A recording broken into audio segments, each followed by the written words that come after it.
Les leaders de la majorité se livrent à une démonstration de force ce samedi au stade de Martyrs de Kinshasa. Il s'agit officiellement de la première sortie publique de l'Union Sacrée. La cérémonie devrait débuter à 15 h, mais le stade est pratiquement plein depuis midi, même si, comme vous le suivrez dans ce journal, ce n'est pas tout le monde qui est d'accord. Il n'est pas question que la force régionale de l'EAC se livre à l'observation au lieu de débarrasser le pays des rebelles du M23.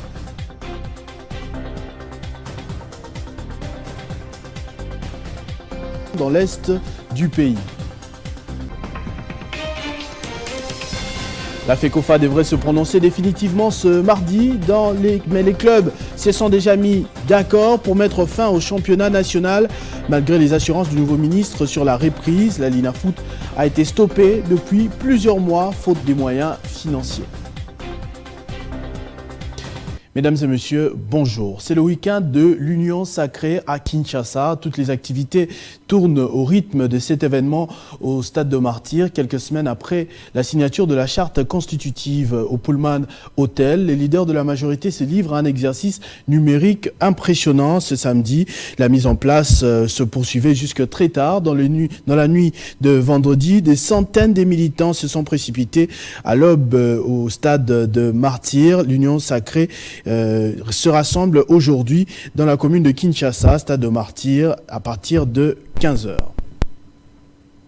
Seulement, dans les rues de Kinshasa, ce n'est pas tout le monde qui comprend ce concept de la même manière. Nous avons interrogé les Kinois qui ne se sont pas rendus au stade et la plupart restent méfiants quant aux objectifs de ce énième rassemblement.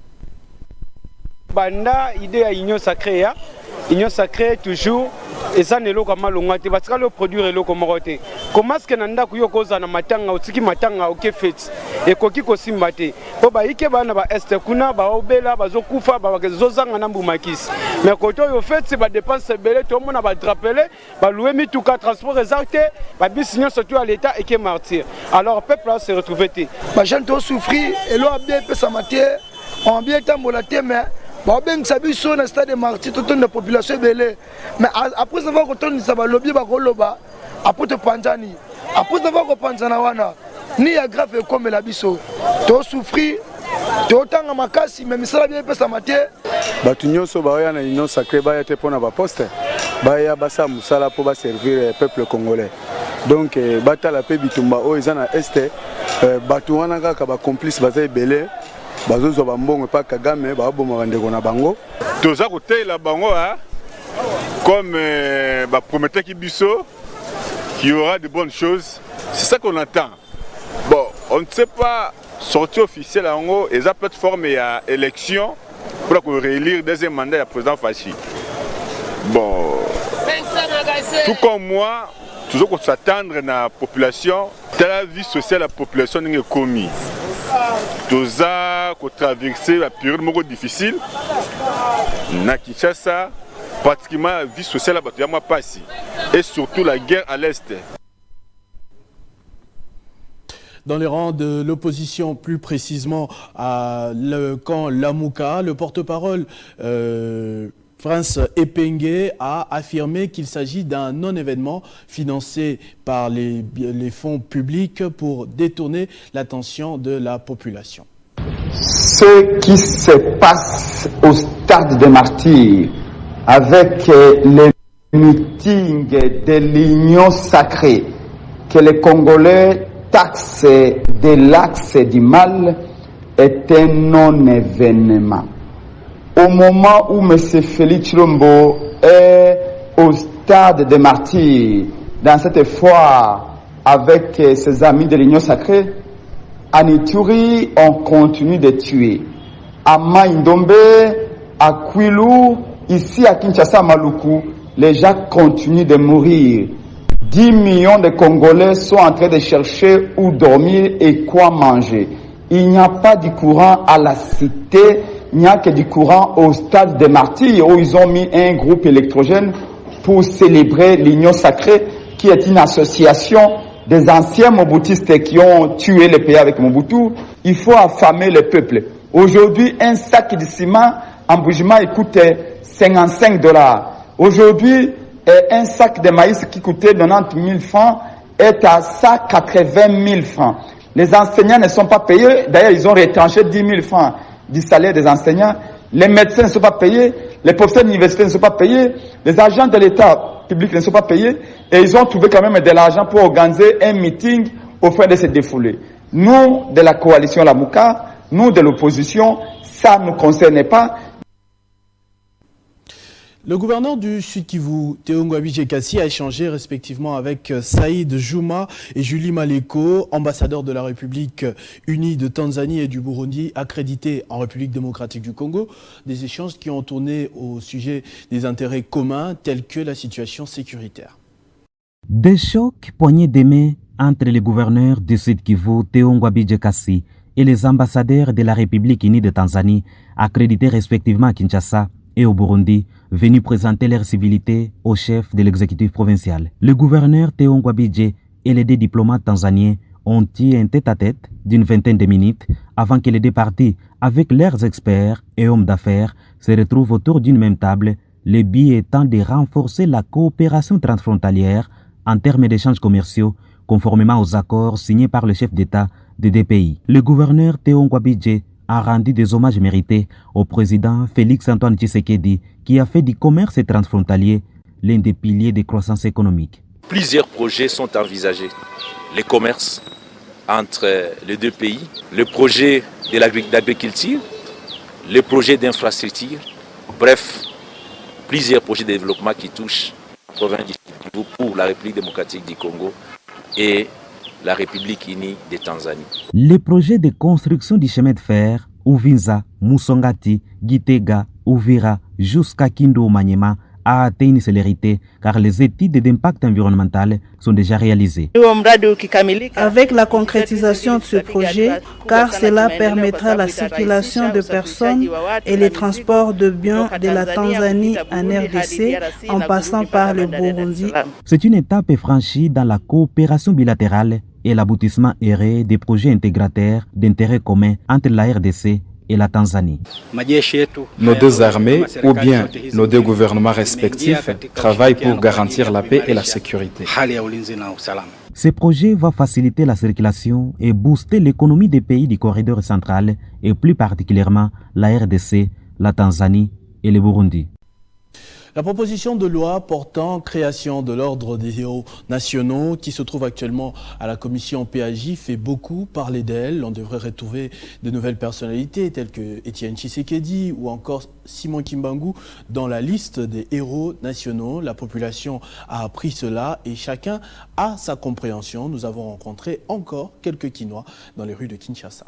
Les avis sont partagés sur cette proposition de loi portant création de l'ordre national des héros nationaux déposée par le professeur André Mbata qui se trouve déjà à la commission PAJ pour toilettage en attendant sa promulgation par le chef de l'État. Interrogés à ces sujets, certains Kinois soutiennent l'avis d'élever Simon Kimbangu et Étienne Tshisekedi à ce rang au vu de leur rapport à la nation. Oui, c'est une bonne proposition parce que je n'ai pas de commentaires sur ça. Ce sont des politiciens qui ont milité à être élevés comme des héros nationaux. Parce qu'ils ont fait surtout M. Étienne Tshisekedi. Mais ce papa, il a milité beaucoup. Tout ce que nous vivons maintenant, il avait déjà dit ça bien avant. Et maintenant, la concrétisation. Moi, mes parents étaient kimbanguistes. J'ai connu Kamba en 1953.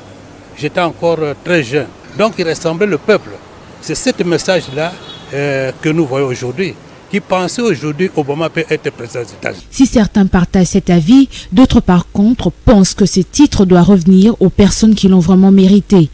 Mais pour l'autre là, d'autres ne méritent pas ce rang. Pensons d'abord à Mobutu qui nous a laissé l'unité nationale. Simon Kimbangu a beaucoup lutté pour la valorisation de la peau noire. Pour rappel, c'est le mardi 25 avril 2023 que le député national André Mbata a déposé cette proposition de loi à l'Assemblée nationale, question de rendre hommage aux personnes qui ont rendu de loyaux services à la RDC. Une délégation des chefs coutumiers et un échantillon des victimes des massacres de Kwamut étaient au quartier général de la MONUSCO à Kinshasa. Ils s'y sont rendus pour déposer notamment un document saisissant officiellement les Nations Unies sur la situation sécuritaire dans cette partie ouest du pays. Ils plaident en vue de l'application du chapitre 7 de la Charte des Nations Unies. Depuis les débuts du conflit Teke-Yaka dont les Kwamut en juin dernier, l'on compte déjà plus de 2000 morts, pour la plupart les Teke. Difficile pour les notables et députés de ces coins de trouver le sommeil tant que leurs compatriotes sont en débandade et erront ici et là. Pour ceux, les chefs coutumiers et les élus de ces coins se sont rendus au siège de l'ONU pour dénoncer le laxisme du gouvernement congolais face à ce qu'ils appellent l'organisation de l'épuration de l'ethnie Teke. Imaginez qu'à ce jour, depuis le mois de juin, nous comptons plus de 2000 morts. On organise l'épuration ethnique des Teke dans les territoires de Kwamutu, Bagata et Kinshasa. L'épuration ethnique est un acte de génocide. C'est un acte de génocide. Et que le gouvernement se taise à quelques mètres des sièges des institutions, ça joue la complicité. C'est pourquoi, ayant constaté que toutes les commissions que le gouvernement a mises en place n'aboutissent à rien. Dans leur mémo écrit par les députés nationaux Willy Bolio, ils sollicitent l'application du chapitre 7 de la Charte des Nations Unies pour protéger les Teke qui, selon eux, sont menacés d'extermination. Si nous avons sollicité l'application du chapitre 7 des Nations Unies, c'est parce que lorsque le gouvernement ne fait rien, les Nations Unies peuvent imposer la paix. Et donc là, même s'ils doivent collaborer avec le gouvernement, pour autant que nous puissions trouver la solution. C'est ça le plus important. Il s'est dénoté que, outre les chefs coutumiers et les députés nationaux, les déplacés du conflit Teke-Yaka constituent également cette délégation qui a déposé ces mémos. Le vice-premier ministre des Affaires étrangères, Christophe Lutundula, affirme, contrairement à son homologue kényan, que la force régionale de l'EAC a pour objectif de traquer militairement les rebelles du M23 qui assiègent le territoire congolais. C'est une réponse qui tombe à point nommé après la démission du responsable chargé des opérations dans cette partie du pays. Après les scénarios, démission et nomination immédiate à la tête de l'EAC, le patron de la diplomatie congolaise a tenu à fixer l'opinion sur ce que la population redoute de plus en plus. Il n'est pas question que les militaires se limitent simplement à observer au lieu de repousser les rebelles. Il s'agit en vérité d'une réponse directe à son homologue kényan qui a tenté d'affirmer le contraire. Christophe Lutundula a également affirmé cette semaine que la République démocratique du Congo avait saisi l'EAC sur certains amendements qu'il faut apporter au statut de la force afin de renforcer son efficacité. Si les gouvernements jouent encore à la tempérance, dont l'opinion au pays de l'EAC est de plus en plus vomi et l'adhésion de cette communauté est considérée aujourd'hui comme une erreur, une tâche et pas la moindre dans ses premiers mandats de Félix-Antoine Tshisekedi Tshilombo. Le gouverneur de la province du Olomami a pris part au lancement des assises portant sur l'étude de faisabilité des zones économiques dédiées à la chaîne des valeurs, des batteries et des véhicules électriques. Elle a évoqué à cette occasion les potentialités de sa province dans ce grand tournant pour le développement du pays. C'est à Lubumbashi, dans la province du Haut-Katanga, où la gouverneure du Olomami s'en va. Sur place, le ministre de l'Industrie, Julien Paluku Kaongia, vient de lancer officiellement les assises portant sur l'étude des faisabilités des zones économiques dédiées à la chaîne des valeurs, des batteries et des véhicules électriques. Isabelle Kalenga Mushimbi, gouverneur du Olomami, croit au relèvement de sa province. La station de lithium soit construite aussi dans ma province. Et cela va booster non seulement son développement local, mais également celui des provinces sœurs du Grand Katanga et même de l'espace Grand Kasaï par la création des emplois dans d'autres opportunités connexes. Chers investisseurs, vous êtes invités à palper les réalités de ma province, le Olomami, en termes d'opportunités d'affaires qu'elle vous offre dans le domaine minier. Plein succès à ce projet sanitaire pour l'intérêt de tous. C'est urgent de vendre fortement les richesses que regorge le Olomami aux investisseurs qui permettra à l'ouverture de cette province aux partenaires et au monde pour son relèvement. Prône encore le leadership des Mushimbi. Les dirigeants de clubs de football réunis sous le label ADFCO ont émis vendredi le vœu d'arrêter définitivement le championnat national de football interrompu pour des raisons économiques depuis plusieurs mois déjà, et ce malgré les efforts du nouveau ministre de vouloir relancer la Linafoot. La FECOFA devrait se prononcer mardi définitivement, mais les clubs sont déjà d'accord sur cet avis. Le comité actuel nous a appelés pour échanger autour de la continuité ou non du championnat de la Linafoot. Et ils ont demandé notre avis pour savoir qu'est-ce que les clubs pensaient. Mais les clubs ont émis le vœu, tous, de voir ce championnat s'arrêter. Parce que nous sommes allés de contrainte en contrainte. Et quelles sont les conditions qui nous poussent à arrêter? D'abord, premièrement, les joueurs ont fait pratiquement 4 mois sans entraînement. Il y a déjà une difficulté de faire reposer les joueurs. De deux, la difficulté liée également à cette contrainte de moyens. Nous avions émis les souhaits parce qu'il y a un peu de sous, tel que nous avions échangé avec les délégués de la FIFA et CAF. C'est de prendre ce moyen et mettre à la disposition de l'organisateur pour la saison prochaine. Au regard du format du championnat, qui ne sera plus le même, le championnat devrait changer parce que le Congo était grand et étant grand, et le championnat devrait changer pour permettre l'engouement du football dans toutes les provinces et voir aussi ce championnat commencer et prendre fait au lieu de s'arrêter de temps en temps. Donc à cette date aujourd'hui, les clubs vont libérer les joueurs. Nous avions fixé la date du 5, mais au regard de tous les paramètres et tout ce qui est en train de se passer, nous sommes tous entendus, tous les clubs, à voir ce championnat s'arrêter au jour d'aujourd'hui. L'année n'est pas blanche, donc il appartiendrait à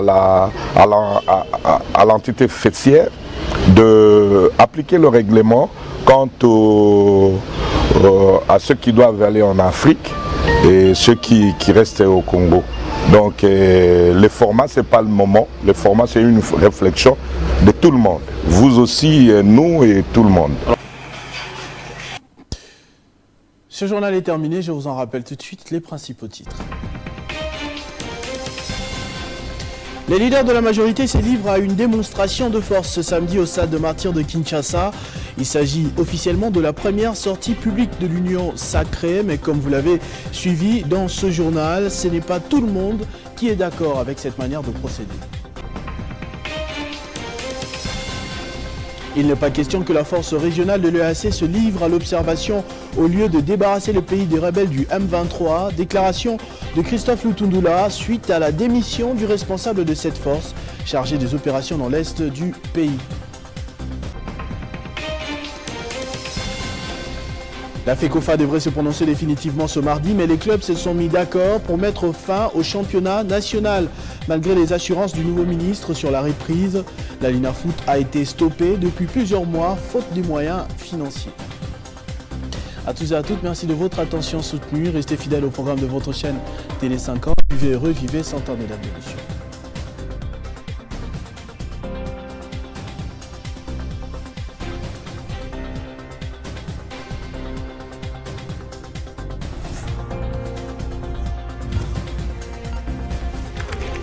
L'actualité reste incontinue.